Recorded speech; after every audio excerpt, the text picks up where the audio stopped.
towns and the cities of the northwest.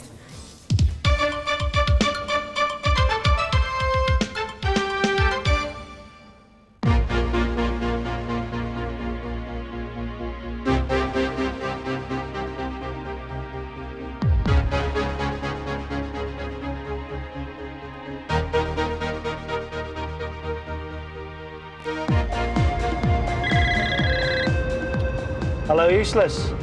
Hi, Richard. You all right? Nice to speak to you. What I wanted to speak to you about was, are Enjoy all right for this Tuesday? We are, right, smashing. What time are they going to get to the club for? In the old days, you needed an idea and an office. Now you just need the idea. Stephen and Richie are Useless, a promotional company, one of hundreds on Liverpool's thriving club scene. All day driving around, juggling PAs, DJs, flyers and phone calls. Most of the things are on pads. We leave stuff with the printers. We use the phones a lot. We use other people's faxes. If we had an office, I think we'd be tied down. We wouldn't have our freedom, and that's what we enjoy. We enjoy being out and about where the people are and where the action is. Who's that? All right, Norman. All right, Norman, don't worry, we're not going to leave Liverpool, you know that. All right, matey. Speak to you soon. Ta-ra. That was Norman, his money's £20 short.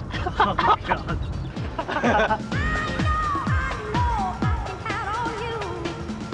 Starting to happen now. People have started to get their act together. I've been here through the 70s, 80s and 90s. I think this is the most exciting period. I think because everyone's doing it. Electronic music has made it possible for everyone to just do it. There's a certain equality that high tech has brought about. Does it remind you of your old punk days? Yeah, it does, of course it does. I mean, it's taken a lot of the things from punk. You know, the fact that anyone can now make music in their bedroom for very little money and have quite a good chance of charting it is something which punk never managed to do, really. So it has taken quite a lot from there. I think it's dead exciting. I think it's great. For a lot of the movers and shakers, home is the Liverpool Palace, base for Oceanic and K-Class, for design teams like The Shed, where Thomas Lang throws a board meeting and millionaire backer David Moores drops by. If the low-rent, high-creativity mix sounds familiar, well, owner Tom Bloxham kicked off Affleck's in Manchester. The 808 States and the Roses and the Mondays, everybody was always in there. And now, of course, in Manchester, you never see those sort of people again. They're all very busy doing their things and moved out to wherever they're going to be moving to.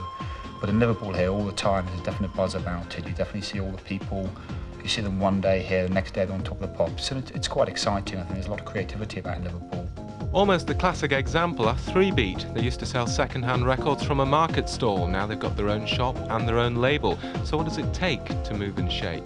Self-belief, self-determination, courage in a lot of ways when you're tackling the big boys of the industry. I think we made plenty of mistakes, you know, but we've learned quickly from them, you know, and next time we haven't made them.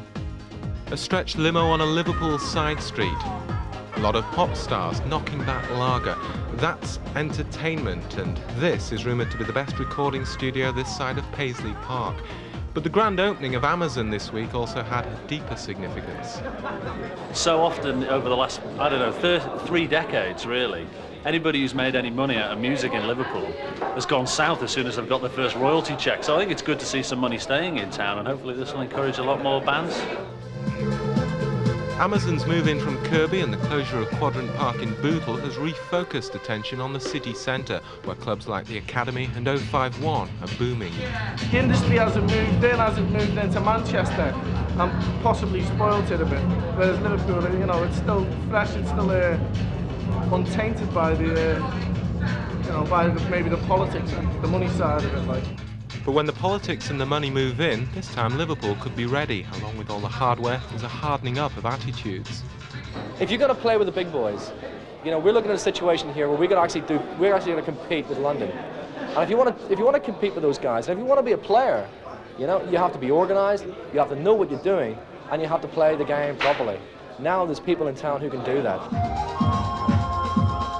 Down the road at the Academy, New Atlantic are on stage. Backstage, 3Beat are looking quietly pleased. When Oceanic's Insanity crossed over to become the biggest dance hit of last year, they had to let it go. This time they've kept hold. I Know has gone straight in the charts.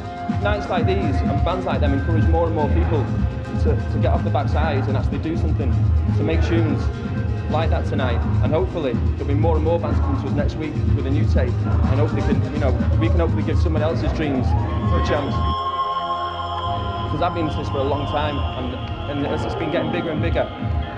The excitement's growing every single day for us. Where's it heading? Where it's heading? God knows.